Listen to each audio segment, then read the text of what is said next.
John Peter is adopted. He was 3 Hey, when he came Brass. home from Haiti. In terms of We living kind of judges, we shifted. you're We had looking at her. recently done a This run. is my We're favorite just about judge. to do a renovation, and In our terms of pantry. We started historic doing so judges, much Costco's and Scalia, Sam's but shipping that one of our daughter's friends came over, she's the walked in our modern pantry, and incarnation said, of him. "This is like a grocery." They did when I was younger. They did. At least when I was really little.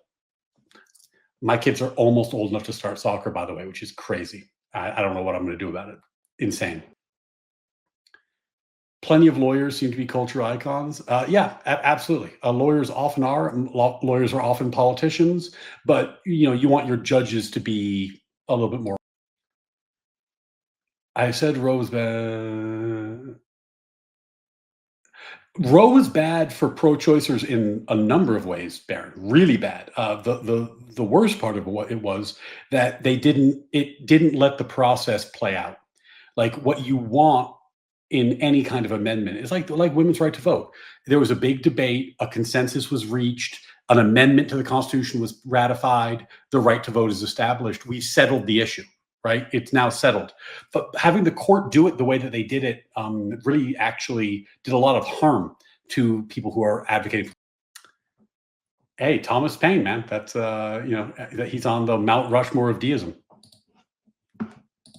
So did the 14th Amendment replace the 10th Amendment?